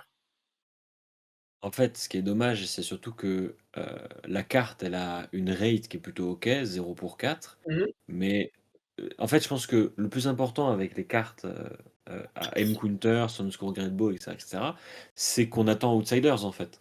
Parce que, Oui. on a bon espoir et c'est Mmh. même, confirmé, qu'il y ait des cartes, qui interagissent avec les M-Counter, qui peut-être permettent d'en mettre, qui seraient autres que Ouais. l'arc, ou qui Alors, auraient des mécaniques, indépendantes, des mmh, M-Counter, enfin un peu comme Deadeye en fait, des cartes qui, juste en ouais. termes de pure value, sont juste bien et en fait sont encore mieux quand on a des M-Counter et Alors justement, ça va être mes deux trois derniers petits points, rapides sur le héros et sur les 2 decks là. La première chose, c'est que comme tu as dit, ça a été confirmé par James White que les aim counters, c'était un peu, une partie 1 sur 2 et que normalement on a la partie 2 dans Outsiders. Donc effectivement, c'est aussi pour ça que je voulais parler un peu déjà des aim counters parce que c'est déjà sorti et a priori, c'est un peu entre guillemets «le futur», du deck, plus ou moins. Euh, un des éléments que tu as dit qui est très important, c'est d'avoir des cartes qui sont bonnes sans les M-Counter et qui peuvent être encore meilleures lorsqu'elles ont un M-Counter. C'est le cas par exemple de Drill Shot. Si tu peux remonter Night pour les gens sur YouTube, elle est au début de la liste. Drill Shot, c'est une carte qui est dans les listes d'Azalea Death Dealer, donc dans lesquelles on ne peut pas mettre de M-Counter, parce que si elle a un M-Counter, elle a Piercing 1, qui est un des mots-clés de Dynasty. Ça veut dire que si elle est défendue par un équipement, elle gagne +1 de power, ce qui est fine, c'est bien. OK. Mais surtout, en fait, son effet pour lequel on a envie de la jouer, qui est que lorsqu'elle est un héros, vous mettez un compteur -1 sur un équipement que ce héros contrôle. Cet effet-là n'est pas lié au fait d'avoir un M-Counter. Et c'est cet effet-là qui rend la carte très bonne et très intéressante, puisqu'elle force des blocs d'équipement, elle est un peu relou, etc. Et du coup, cet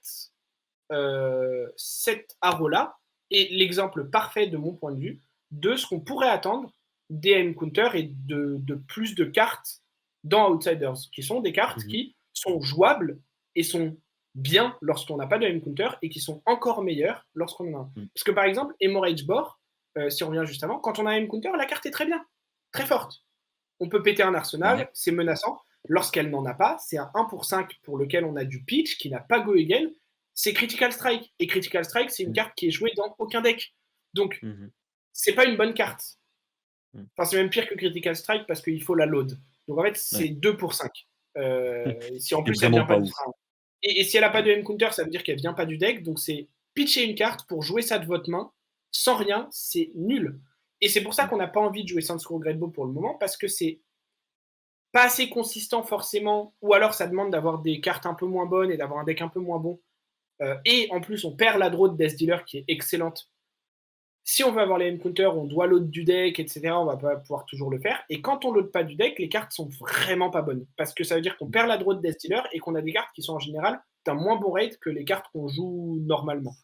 Donc c'est plutôt pour ça qu'on évite un peu le Sunscore pour le moment. Mais voilà, il y a quand même des choses intéressantes à faire avec, des choses qui peuvent être. Quand vous avez les M-Counters, les cartes, comme on vient de dire, sont très bonnes. Dead Eye sur une arrow qui a un M-Counter, c'est juste incroyable. Donc il y a quand même des arguments. Mais effectivement, moi, c'est surtout, je l'ai testé un petit peu et je trouve ça moins bon. Et c'est surtout quelque chose que. Enfin, j'attends à Outsiders pour explorer plus en profondeur cet archétype-là et cet arc-là. Donc on verra ce que va nous apporter l'extension. Mais à l'heure actuelle, je pense que c'est quand même jouable. C'est juste que disons que c'est encore, de mon point de vue, c'est encore moins consistant et c'est encore plus d'étapes pour arriver à faire des choses que d'autres decks font déjà aussi bien, voire mieux, que la liste Death Dealer. Ce qui signifie que vous prenez une liste qui est une très bonne liste pour un perso moyen, et en fait vous gardez le perso et vous prenez une liste moins bonne.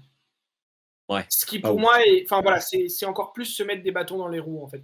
Ce qui est, enfin c'est totalement envisageable si vous avez envie de jouer l'arc, si vous aimez bien le gameplay, parce qu'il y a des choses quand même sympas à faire avec et tout ça. Je suis pas du tout en train de vous dire le faites pas, mais voilà.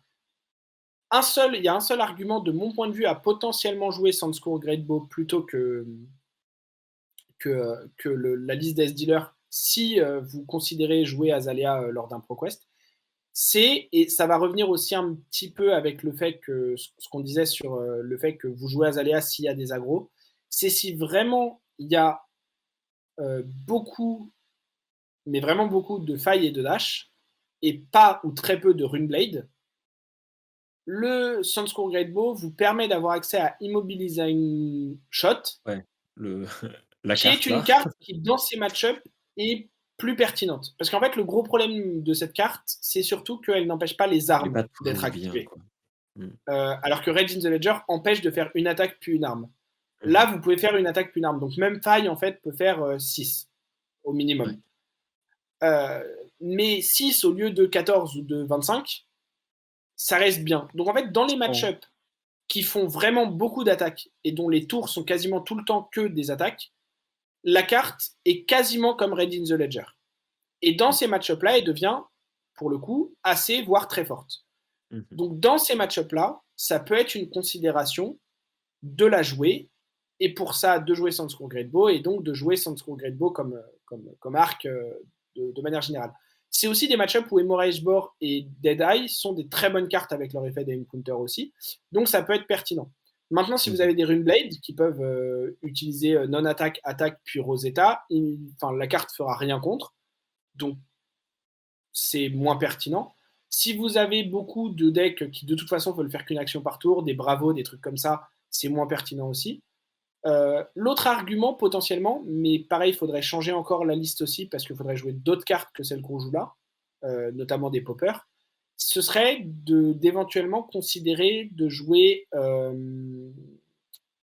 si vous voulez jouer Azalea et que vous avez beaucoup de Dromai, je pense que il y a des cartes qui sont pertinentes contre Dromai comme le Immobilizing Shot, qui l'empêchent par exemple de faire plusieurs dragons en un tour, etc. Et donc il y a un léger argument aussi, si vous avez beaucoup de Dromai et que vous voulez quand même jouer Azalea, ce qui déjà pour moi n'est pas la meilleure idée, mais faites-vous plaisir. Il y a un argument aussi à jouer le Sunscore Great Bow. Mais voilà, le résumé quand même, c'est que de mon point de vue, c'est moins bon les versions Sunscore que les versions Death Dealer à l'heure actuelle. Et comme on vous l'a dit, c'est un deck qui pour moi peut vraiment être bon dans une métadonnée si vous savez le jouer et vous savez ce que vous faites, mais qui n'est pas du tout le meilleur deck en termes de power level, loin de là. C'est se mettre encore plus d'épines dans le pied que de jouer une liste qui en plus n'est pas la version la plus opti. Mmh mh. Très bien. Bah, du coup, Voilà. avant de passer à ton point règle, en vrai, je pense que, moi, je sais que de toutes les discussions qu'on a eues sur Azalea et de tout ce que j'ai pu, glaner comme info en te regardant jouer, en t'entendant parler et cetera, c'est que en vérité, c'est un héros qui a pas mal de potentiel, qui a des patterns de jeu, des façons de jouer, des façons d'aborder les cartes de manière générale qui sont, uniques et qui sont très intéressantes, en fait. J'en apprends beaucoup de choses, en vrai, en affrontant ou en jouant Azalea et que, ce qui lui manque et ça se ressent très fort quand on imagine que Deadeye, c'est une carte excellente dans le deck. En fait, c'est des bonnes cartes à value, c'est, Mmh. une densité et une consistance de cartes qui, vont avoir un bon équilibre entre ressources, effets pertinents, Exactement. défense et cetera et que, Exactement. en vérité, on espère sincèrement qu'avec Outsiders, les Rangers auront, plus de cartes justement, plus de c'est tout con, mais une non-attaque, un boost qui bloque à 3, bah, c'est exactement Exactement. ce dont Azalea a besoin. Des bonnes cartes de ressources, c'est exactement ce dont Azalea a besoin. Et c'est pour ça d'ailleurs sur Outsiders, ayez les yeux grands ouverts Mmh. pour repérer ces cartes-là, si, le héros vous Ouais. intéresse, heu, Alors moi, c'est pour, jouer avec. honnêtement, c'est marrant parce que c'est vraiment ce que j'avais dit. Je pense que si on a une arrow avec un hit effect bon et un peu plus générique que les slip dart ou les fatigue shots, mais un truc comme Remorseless et Red in the Ledger qui sont quasiment tout le temps bonnes, peu importe le match-up, et qu'on a un rainbow de boost qui a zéro effet mais qui juste bloque 3, qui juste dit Mmh. donne plus 3, donne plus 2, donne plus 1 et Bloc bloque à 3, 3, je c'est tout. pense vraiment, sincèrement, que le deck peut être tier 1,5. Mmh mh. Là où pour l'instant, pour moi, je dirais même pas qu'il est tier 2 parce que c'est pas. Je pense qu'il n'est pas vraiment Ça du power dépend de level la d'un deck méta tier quand 2, même. mais il est Ouais, rogue. Dans le sens ouais, où, effectivement, dans une méta donnée, il peut vraiment attaquer une méta et briller dans une méta donnée. Mais il n'a même pas, pour moi, il n'a pas vraiment le power level d'être tier 2 au sens d'un deck qui est mmh constamment mh. bon, en fait. Et il y a des D'accord. match-ups. ingagnable ou presque, qui fait que c'est difficile de le positionner aussi. Mais voilà, j'avais quand même envie, même si c'est pas le héros le plus pertinent et que vous allez voir pendant cette saison de ProQuest, Elle est contrairement à trop d'autres sur stylée. lesquels on a fait le focus, j'avais vraiment envie de faire cet épisode parce que déjà, il y a plusieurs personnes qui en ont déjà parlé et qui ont plus ou moins fortement insinué qu'ils avaient envie de voir du contenu sur Azalea. Moi, c'est un héros dont je parle beaucoup récemment parce que j'ai gagné un de mes seuls tournois de l'année, puisque j'ai beaucoup arbitré et j'ai fait que des armories sinon. Mais un des seuls tournois hors armory qui était un Winnerbox, je l'ai gagné avec Azalea. Donc c'est un héros qui a en plus une place un peu particulière aussi maintenant pour moi. C'est un héros que j'aime beaucoup. C'est vraiment le genre de gameplay que j'apprécie beaucoup, que je retrouve aussi chez Kano, d'avoir plus d'options à chaque tour que juste sa main, de pouvoir jouer avec ce qu'il y a au-dessus du deck, de pouvoir prendre des lignes un peu différentes et uniques à chaque tour.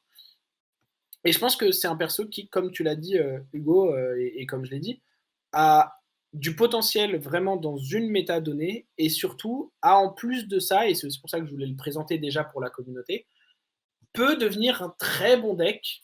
Alors, soit une nouvelle Azalea si on a une nouvelle Azalea, soit voire même peut-être cette Azalea là, euh, après Outsiders.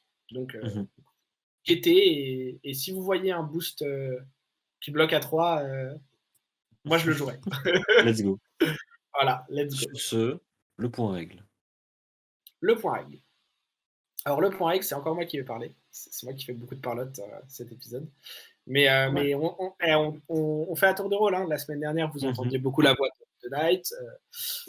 Puis avant ça, on avait eu la voix de Monsieur Pidipiu sur Dromaille. Chacun son tour. Mmh. Euh,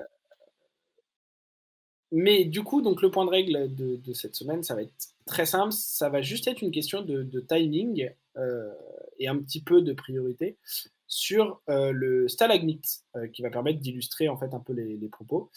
Donc, le Stalagmite Bastion of Eisenloft, qui est un équipement Ice Guardian of End, qui bloque à 2, qui a temper, et qui dit que lorsque vous défendez avec, vous créez un Frostbite sous le contrôle du héros qui attaque. Alors déjà, petit truc à noter, juste parce que je viens de parler de Dromai, donc j'y pense, si vous bloquez un dragon avec ça, vous ne faites pas de Frostbite. Parce que lorsqu'un dragon attaque, c'est le dragon en tant qu'objet qui est attaquant et ce n'est pas le héros qui est attaquant. Là où quand vous créez une attaque avec une arme ou que vous jouez une carte d'attaque, c'est vous en tant que héros qui êtes attaquant et donc là ça marche. Mais sinon c'est un dragon et c'est des êtres à part entière qui du coup c'est aussi pour ça que vous ne pouvez pas faire d'attaque-réaction sur vos dragons. Et non, vous ne pouvez pas Pumel ou Via, vous n'avez pas le droit. Quelle Euh, tristesse. quelle tristesse. Effectivement, ce serait indécent. C'est Donc, trop bien. pour le stalagmite, donc imaginons qu'on a une attaque qui, là, dans notre exemple, pour ceux sur YouTube, va être 100 Winds en rouge. Voilà, je sais pas pourquoi je l'avais, puisqu'on voit à peine, on voit pas le texte, donc c'est pas grave, c'est une attaque. En gros, Et 0 pour 3 go again. C'est tout. ouais, Le voilà, il reste, y on a un s'en texte fiche. qu'on voit. L'important, de toute façon, c'est que c'est une attaque. Voilà. Ouais. Donc, le joueur qui joue stalagmite, à l'heure actuelle, du coup, uniquement Oldim, va décider de bloquer avec ce stalagmite. Boum, on bloque. Euh, on va donc, lorsque l'on bloque, pour revenir un peu sur le sérieux des règles, lorsqu'on bloque, on est donc en defense step. Donc, petit rappel, comme je le fais souvent, on joue une attaque, l'attaque est jouée en layer step, puis elle devient attaquante en attack step. Il y a éventuellement, s'il y a des choses comme when you attack with this card, do this, vous le faites à ce moment-là. Et ensuite, il y a la defense step, qui est donc la phase dans laquelle votre adversaire va poser les cartes avec lesquelles il souhaite défendre devant votre attaque. Et donc là, la personne décide de bloquer avec Stalagmite. Et Stalagmite dit whenever you defend with Stalagmite. Ce qui signifie que ce texte-là va créer un trigger. C'est un trigger effect qui va se créer lorsque vous défendez avec Stalagmite. Donc, en phase de défense, toujours en phase de défense, on n'est pas encore passé en phase de réaction et ça va être important. Vous allez mettre sur la pile un trigger pour créer un Frostbite. Petit rappel sur les passages de priorité, comme il y a quelque chose qui va dans la pile, on a un passage de priorité, à commencer par la personne à qui ça appartient, puis l'autre personne, puis si les deux passent la priorité, on a maintenant la capacité qui se résout, on a un Frostbite sous le contrôle adverse, puis on a à nouveau un passage de priorité en résolution de cette capacité, et une fois que les deux joueurs ont à nouveau passé sur une pile vide, on passe à l'étape d'après, qui dans ce cas-là, du coup, vu qu'on est à l'intérieur d'un chain link, serait la reaction step. Pourquoi c'est important et pertinent? Parce que ça signifie que vous pouvez, même si vous êtes en defense step, répondre avec des instants au trigger du stalagmite avant d'avoir un frostbite. Par exemple, si vous n'avez plus qu'une carte en main et que cette carte est un lightning press. Alors, ça ne marche pas avec 100 Winds, puisqu'il n'y a pas de wizard, de ninja, lightning, mais imaginez que vous pouvez. Vous avez un lightning press, donc c'est un instant lightning qui dit une attaque que vous contrôlez gagne plus 3. Ça, vous pouvez le jouer en instant en réponse à la capacité de stalagmite, et donc, enfin au trigger effect, pardon, ou la trigger capacité, et vous pouvez le jouer sans avoir à payer de ressources, puisque vous le faites avant que le Frostbite n'arrive. Par contre, imaginons maintenant que vous avez un Razor Reflex, carte adorée des ninjas, mais qu'en main, vous n'avez qu'une carte rouge pour pitcher ce Razor Reflex. Vous ne pouvez pas jouer le Razor Reflex en réponse au stalagmite, puisqu'on n'est pas encore en Reaction Step, donc vous devez attendre la Reaction Step, et donc là, le Frostbite est déjà arrivé, la capacité est résolue, et donc vous devez maintenant pitcher 2 pour votre Razor Reflex, et vous ne pouvez plus le faire. Voilà. En vrai, ce qu'il faut noter, c'est surtout que vous pouvez prendre la ressource de la tunique avant d'avoir le frostbite. C'est vrai que c'est souvent Et ça qui est intéressant. Je sais pas c'est pensé là-dessus. surtout cette utilité-là. En fait, Oui, c'est moi qui ai présenté le truc à Croissant parce que c'est le genre de bizarrerie qu'on j'ai fait 2-3 fois avec Braillard. Mais quand le Ultime a la mauvaise idée de bloquer avec Stalagmite et que notre tunique est à 3, on peut, tel un petit tricheur, prendre la ressource de tunique et l'utiliser pour et le annuler complètement Frostbite, le frostbite et continuer à jouer et que ça reste ça. puisque Voilà. effectivement, pour prendre la ressource de la tunique, c'est une capacité activée qui s'active en instant. Voilà. Comme Et c'est un vous pouvez le instant. faire en réponse, et vous pouvez le faire comme n'importe quel autre instant. C'est un meilleur exemple, effectivement, puisqu'en plus, il marche avec les ninjas que Lightning Et Press, ouais. dans la phase de défense. Parce que c'est une phase où on Voilà. passe la priorité. Voilà. Sur ce délicieux point de règle, je pense qu'on va pouvoir conclure cet épisode sur Azalea. Voilà. Mm. J'espère qu'il vous aura plu. J'espère que vous aurez pris plaisir à écouter Croissant raconter tout ce qu'il aime faire avec cette archère. Euh, En vrai, on vous souhaite un bon week-end. Merci de nous avoir écoutés jusque-là. On vous mettra de toute manière tous les liens en description. Et puis, bah, à la semaine prochaine. Et abonnez-vous Ouais, surtout. Abonnez-vous, c'est ouais, bien. abonnez-vous. Il paraît qu'on n'est pas très loin des 200 abonnés, ce qui fait super plaisir, Ah puisque ça ouais, fait pas très longtemps on y est qu'on a lancé presque. la chaîne. C'est super cool. Et ce qui signifie aussi que c'est pas impossible qu'il y ait bientôt un giveaway ou un truc, voilà. Donc si vous n'êtes pas abonné, abonnez-vous parce que vous pouvez accélérer le temps et aller dans le futur en vous abonnant. C'est super fort. C'est une nouvelle fonctionnalité parce que plus vous vous abonnez, plus vite on Vite. arrive à un potentiel giveaway et donc plus vous allez dans le futur. Voilà, abonnez-vous. Voilà. Sur ce, à la semaine prochaine.